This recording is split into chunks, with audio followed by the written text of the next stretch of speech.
I got home 45 minutes early, which in our house counts as a plot twist. The sun was still high enough to draw pale gold bars across the driveway and pretend everything inside those walls was tidy and warm. My name is Stephen, and my job is to find numbers that lie for a living. It's amazing how often the habit comes in handy at the front door. I unlock the deadbolt like a man defusing a bomb. Slow, quiet, deliberate, because the house wasn't doing its usual hum. No dishwasher, no TV, no background podcast about a serial killer Emily would never finish. Instead, a voice floated from the living room. Then another, not a TV. The rhythm was wrong for television. It had the choppy, breath-sharing tempo of people talking on a speakerphone and forgetting the world has ears. I set my keys into the bowl so gently the ceramic didn't ping. From the hall, I could see the corner of the coffee table and a slice of the couch. Emily sat just out of view, the light from her screen splashing a square on the rug. A trio of women was conducting what sounded like a fire drill for the emotionally bored. "Just tell him you're not sure you're happy," a sharp voice said, crisp as a paper cut. "Don't cry. Crying ruins the effect." That one had the cadence of a woman who had donated 2 wedding rings to the resale market and wanted company at the bar. I'd meet her later by name, Monica. But for the moment she was just the hiss in gasoline. A second voice, smooth like YouTube self-help with a ring light, cooed, "You need to start with 'I've been thinking' and then leave a 3-second pause.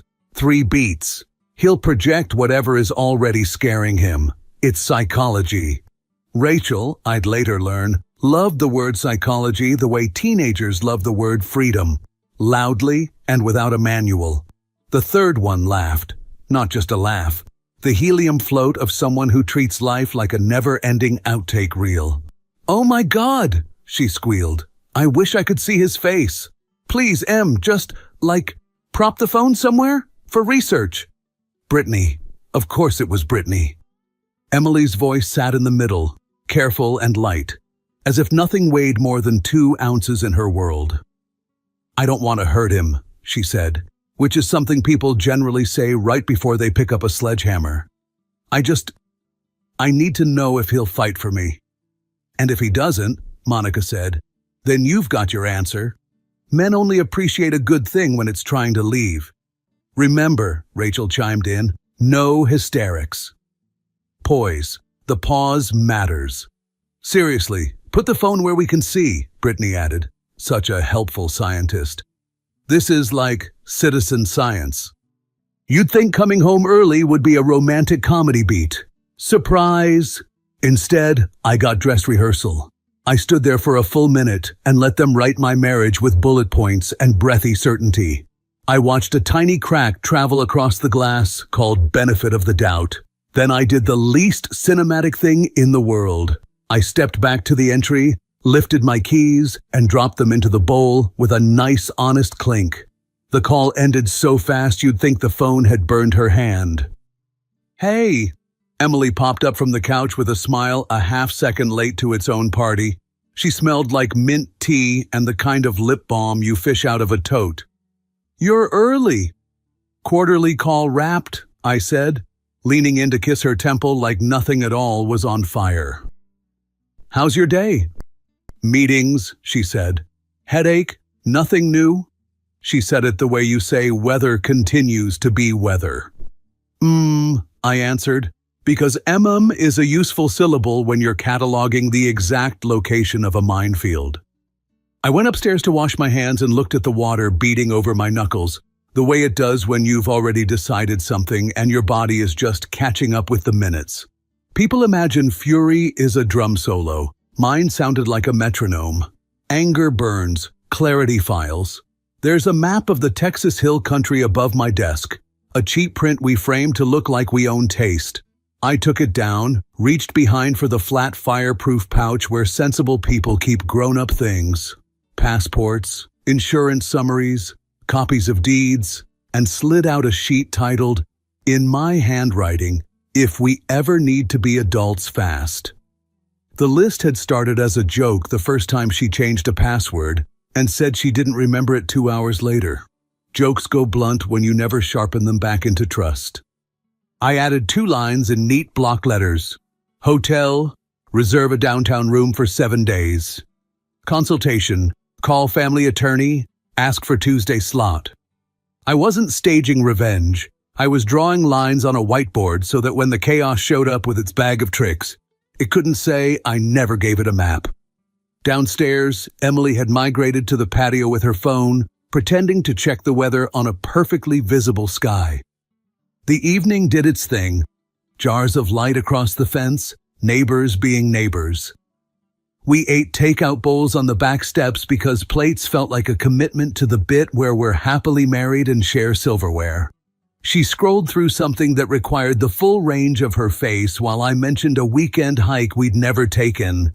It got the kind of non-answer you give a cashier who asks if you found everything you were looking for. Maybe, she said. I might have plans. And then the names poured like sales copy. Monica, Rachel, and Brittany. My favorite symposium on applied theater. I nodded. I let the names take their seats around us. You can learn a lot from who people let into the committee meeting in their heads. We ended up back in the living room, a show about rich people pretending not to be messy, murmuring at half volume. Emily dropped onto the couch and set her phone face down with the moral gravity of someone shelving a dangerous weapon. I sat across from her and took the chair like a man who knows where the light hits his jaw just right. If I was going to be watched, we might as well give the front row a clean angle. You good? I asked. 2 words. A universal key you can turn in any lock. She blinked. The blink said I was early for the scene change. I'm just tired, she replied. Tired is such a flexible word. It can mean I didn't nap or I don't want to be honest. Tonight it meant please don't open the cabinet where I've stacked tonight's props. Sure. I stood, kissed the top of her head, and went to my office. I answered emails I didn't need to answer, then shut the laptop and let the hum of the house settle around me like a heavy coat. That's what clarity feels like. Wait, but in the right place. Around 10, Emily showed up in the doorway. Backlight from the hall drew a thin halo around her. Emily is beautiful in the way magazine ads promise a moisturizer can make you, if you also give it good bones and half a decade. Tonight, her face wore the exam look. Pupils out hunting for tells, mouth relaxed, shoulders square. She was measuring turbulence. Will you be up late? She asked casually, like asking a stranger if the seat is taken.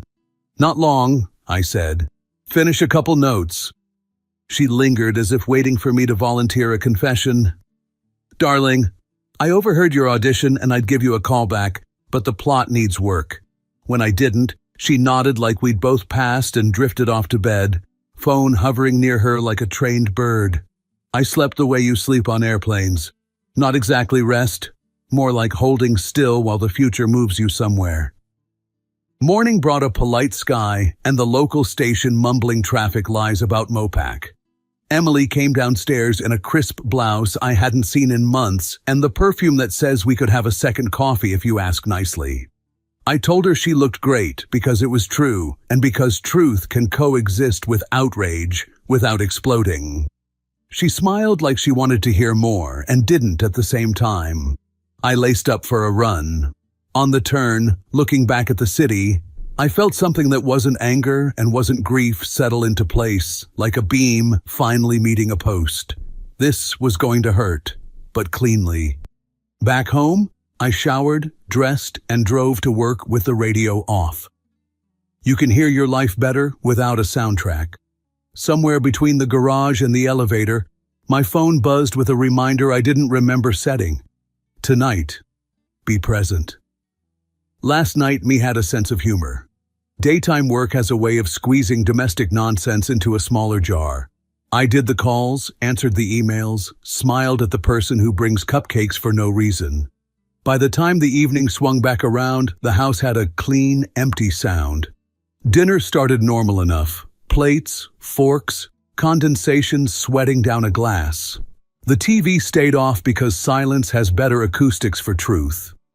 Emily sat with her hands folded like a schoolteacher who still thinks authority is a shape your fingers can make. I matched her posture with none of the faith. She took a breath longer than normal. There it was, the 3-beat pause Rachel had prescribed. Right on schedule. If she'd had a headset, she'd have touched it. "I've been thinking," she began. "You could have placed the line on a conference room slide deck." I almost smiled, not because it was funny, but because it was accurate. I didn't save her with a question. I let the sentence land and waited like a man letting a soufflé decide if it's committed to being food. "I'm not sure I'm happy," Emily said. "I think I need some space." The words were carefully ironed to look natural. I set my glass down where the water ring already was. "What does space mean?" I asked. "In practice." Her eyes flickered. Scripts never include logistics. "Less pressure, some time with the girls, maybe a weekend, I don't know yet." "The girls," I repeated, like identifying suspects in a lineup. "Monica, Rachel, Brittany." She flinched a millimeter. "You know them." "I know of them," I said.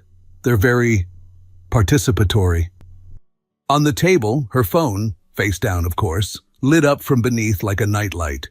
A soft cluster of sound leaked from the mic, a gasp disguised as a cough. It's a fascinating thing watching people attempt covert theater with a prop that glows. "Are you asking for a trial separation?" I said evenly. "Or an evaluation period? Two different structures."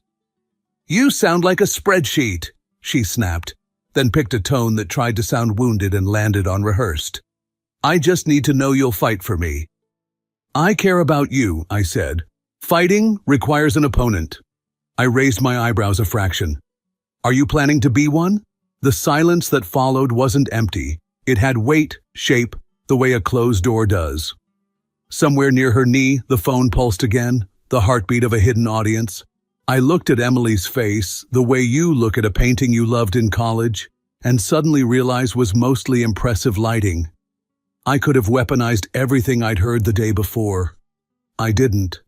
I prefer clean exits to messy victories. "Okay," she said briskly, shifting to the next cue. "Maybe we do a short separation. A week, no expectations. We check in at the end."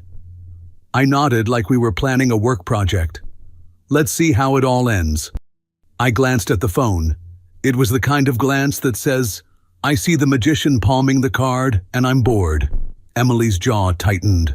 Her shoulders did the smallest rise and fall of someone who just found the stairs behind a painted door. She folded her napkin, unfolded it, folded it again. "Can we talk more tomorrow?" she asked finally. "I'm tired." "Tomorrow works," I said. 9 p.m. She nodded, then stood to carry her plate to the sink like we were still pretending the ritual cleans the sin. I followed with mine, rinsed it, slid it into the dishwasher, and shut the door with the kind of precise click that sounds like restraint. The house settled around us, solemn and bright, the way theaters feel just before the curtain climbs. If Emily was going to put on a show tomorrow, I would be there, center seat, not clapping for tricks. I didn't know yet whether the audience would attend, but I knew this. If they did, I was done, letting them whisper in the dark. I slept well, which is either a sign of maturity or evidence that I am now a man who finds comfort in pre-aligned spreadsheets. Either way, morning would bring its coffee and its pen and its list. Night would bring its conversation. And if the committee wanted to sit in the rafters and watch their experiment bloom, I'd be happy to turn on the house lights. After all, the only thing tests hate more than wrong answers is transparency. Dinner had the kind of silence you can chew. Forks made small scratches against the plates, glasses left rings on the wood, and every sound carried the weight of a conversation we weren't having. Emily sat opposite me, posture perfect, hands folded like she'd practiced in front of a mirror. She wasn't eating so much as repositioning food into new quadrants. Her phone lay on the table, face down, glowing faintly from underneath with each vibration, like a buried firefly. My phone was lying nearby because I was prepared for what was to come and decided to record everything. I could hear it before I could see it. The muffled cadence of someone trying to be quiet while still existing. A laugh, clipped, a whisper, swallowed. The jury was in session. Emily cleared her throat just a little too loud, as if to reset the air. "I've been thinking," she began, and there it was. The line, the cue, Rachel's recommended opener. I leaned back, folded my arms, and let it ride. "I'm not sure I'm happy," she continued. A beat, a pause, 3 counts. I could practically see the teleprompter scroll in her pupils. "I feel like I need some space. Maybe a break would be healthy." Healthy. Such a pretty word for distance, like calling a knife sleek. I set down my glass. "What does space mean exactly? Be practical." Emily faltered, just a blink too long. "Less pressure, some nights to myself. Maybe a weekend with the girls." "The girls," I repeated. "Monica, Rachel, Brittany." Her fork clinked. She smiled, the kind of smile that doesn't reach the eyes. "Yes, them." The phone buzzed again, a faint chorus of approval. I could almost hear Brittany giggle on the other end. I nodded slowly. "So, is this a trial separation or just a test run for drama class?" "Don't make it sound ridiculous," Emily snapped. "I'm trying to be honest." "No," I said, calm as ever. "You're trying to perform honesty." Her eyes narrowed, but before she could fire back, the phone betrayed her again. Buzz, glow, a muffled snort from the other side of the digital curtain. I reached across the table, picked it up, and without asking permission, flipped it face up. 3 names glowed like stage lights. Monica, Rachel, Brittany, group call, all connected, all listening. Emily froze, hand hovering in midair, like maybe she could snatch the moment back if she just moved fast enough. I tapped the speaker button. "Evening, ladies," I said. My voice wasn't loud, but it carried. "Since you're already attending this little performance, let's make it official." The silence on the other end lasted a full heartbeat before Monica broke it, sharp as ever. "Well, someone had to say it. She's not happy. And honestly, Stephen, you sound cold even now. No wonder she doubts you." Ah, Monica, the high priestess of bitterness. I could almost see the wine glass in her hand. Rachel cut in, softer, with that faux therapist tone. "We're only trying to help her understand what she feels. It's not about you, it's about clarity. Every couple needs honesty." "Honesty," I repeated. "Like staging a breakup scene for a live studio audience?" Rachel stammered, searching for her script. Then Brittany giggled, unable to contain herself. "Oh my God, Stephen, don't be mad. This was hilarious. I mean, come on. I wanted to see your face when she dropped the line." She laughed again, high-pitched like nails on a balloon. I let the sound hang in the air for a full 5 seconds before answering. "Emily, do you hear this? To them, your marriage is a comedy special." Her cheeks flushed crimson. "That's not fair. They're just what?" I leaned forward. "Your support group? Your directors? Or your audience?" The speaker crackled. Monica again, defensive now. "Don't twist this, Stephen. If you showed her affection, if you weren't so damn detached, she wouldn't need to test you." "Detached," I echoed, like tasting a flavor I hadn't ordered. "Yes, because nothing says intimacy like bringing in a 3-woman focus group to evaluate your husband's reactions." Rachel tried to salvage the wreckage. "Stephen, you're being hostile. This was meant to empower her." Empower her to what? Betray her own vows? Record my face when she says she's unhappy? I shot back. "Tell me, Rachel, do you empower your own husband like this? Or just other people's?" The pause was telling. Even over speakerphone, guilt breathes loud. Then Brittany, still not getting the memo, chirped, "Okay, but seriously, can we not act like this is some crime? It's just a little test. Lighten up." I smiled, small, dangerous. "You wanted a reaction. Here it is. I don't play games.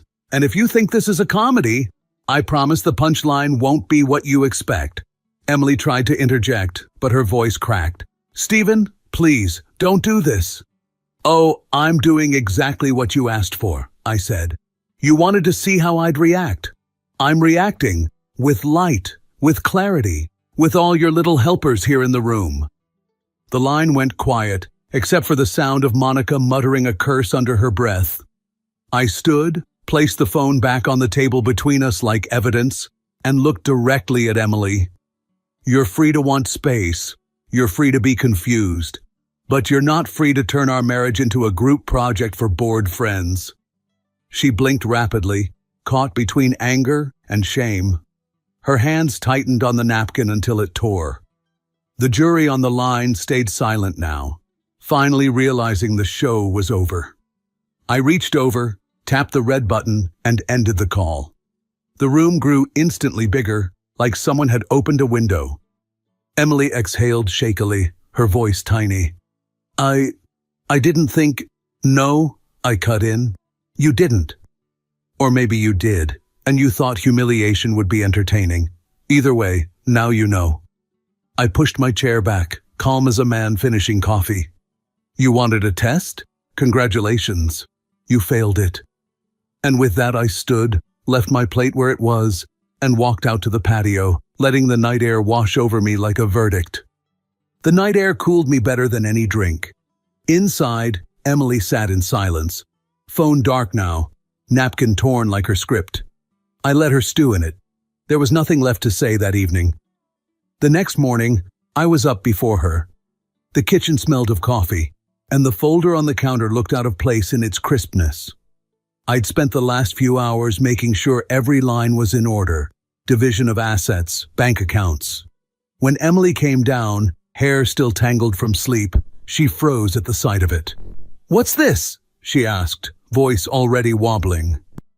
"Documents," I said, sliding the folder toward her. "Divorce. Everything's filled out. All you need to do is read and sign." Her laugh was too sharp, a defense more than humor. "You can't be serious. Stephen, last night it was a mistake. A stupid stunt. You had your committee," I cut in. "Your trial. Your performance. That was serious enough for me." Her eyes darted to the folder, then back to me. "But we can fix this. Counseling, space, anything." I shook my head. "Respect doesn't need rehearsal. Trust doesn't survive auditions. You don't test a marriage, you either live it or you don't." She pressed her palms flat on the counter as if she could push the papers back to me by sheer will. "It was just, I wanted to know you cared. And now you know," I said evenly. "I care about my dignity more than I care about being someone's lab rat." Her lip trembled. "So that's it? You're ending everything over one mistake?"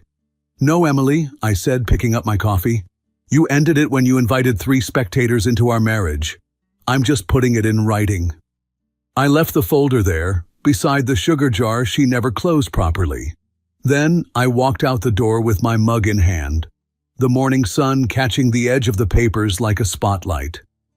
For the first time in weeks, I didn't feel like an actor in someone else's script. The show was over, the credits had rolled, and I was already halfway out of the theater. A week later, the folder I'd left on the counter had done its work. Emily stalled, cried, argued, but in the end she showed up where real decisions live, a law office with polished wood and no room for monologues. The office smelled like leather and certainty. My attorney, a gray-haired man named Collins, had that calm smile lawyers reserve for clients who finally grew a spine. Across the table sat Emily, hair perfect, makeup deliberate, hands folded like she was about to win a beauty pageant. She started before Collins could even speak. "Stephen, I've thought a lot since that night. I was wrong. I was foolish. I never should have let my friends interfere." Her voice trembled just enough to suggest sincerity, but not enough to smear the mascara. Collins raised one eyebrow at me, silently asking if I wanted to pause. I shook my head. Let the performance continue. Emily leaned closer, tone soft, rehearsed. "We can work this out. Counseling. A clean slate. We've built so much together, it would be a shame to throw it away over one lapse in judgment." "Lapse?" I echoed flat. "Emily, you staged a breakup scene like a high school drama club, with a live audience." Her cheeks flushed. She turned toward Collins, desperate for backup. "It was a mistake. He's exaggerating. He's—" Collins slid a transcript across the table. My recording of the call. Monica's sharp sarcasm, Rachel's fake therapist tone, Brittany's giggles. Every word preserved like an insect in amber. Emily's face drained. She pressed her lips together so hard the color vanished. "You recorded me?" "No," I said, sipping my water. "I recorded them. You were just part of the cast." Collins cleared his throat. "Mrs. Holloway, my client isn't here to renegotiate the marriage. He's here to finalize the dissolution. The papers are straightforward. Division of property, accounts and liabilities. You'll find he's been more than fair." Emily's eyes darted between us, panic blooming beneath the mascara. "Stephen, please, we can't let this end like this. You'll regret it. You'll feel empty." I set down my glass, calm as ever. "No, Emily. I felt empty when you let your friends take notes on our marriage. What I feel now is clarity." Her voice broke into a sharper pitch, the performance slipping. "So you're really going to ruin everything we built? Over pride?" "Over respect," I corrected. "Yours died the night you put me on trial in front of Monica, Rachel, and Brittany. This," I tapped the folder, "is just the obituary." Silence fell heavy. Even Collins leaned back, giving her space to drown in it. She tried one last line, softer now, eyes wide, the ingenue begging for mercy. "I still love you." I stood, collected my copy of the paperwork, and offered her the smallest smile, the kind you give when the play ends and the curtain drops. "Then you should have respected me enough not to audition 3 critics. Goodbye, Emily." Collins gathered the documents. Emily stayed frozen in her chair, mascara cracking, hands gripping the table like an anchor. For the first time, there was no script left for her to read. Divorce is quieter than people imagine. No fireworks, no explosions, just paperwork, signatures, and the sound of doors that won't open again. The day the judge stamped the decree, Emily's name slid out of my life as easily as a page torn from a notepad. For me, life got lighter in ways I hadn't expected. Sleep became whole again. Meals tasted sharper. Even the apartment felt bigger, not because of space, but because no one was filling it with rehearsed lines. Friends said I looked 10 years younger. I just felt like a man who'd finally walked off a stage that was never his show. Emily, though, had no such rebirth. Without the performance, she was left with silence. Her committee dissolved fast. Monica tried to turn the whole ordeal into a feminist crusade online, but people noticed the bitterness dripping from every post. Rachel's marriage collapsed quietly once her own husband found the chat logs. And Brittany? She kept posting glittery memes about choosing yourself, but now they only gathered pity likes from distant relatives. Their little council had been so loud in our dining room, now it was just scattered noise, each one reduced to an echo.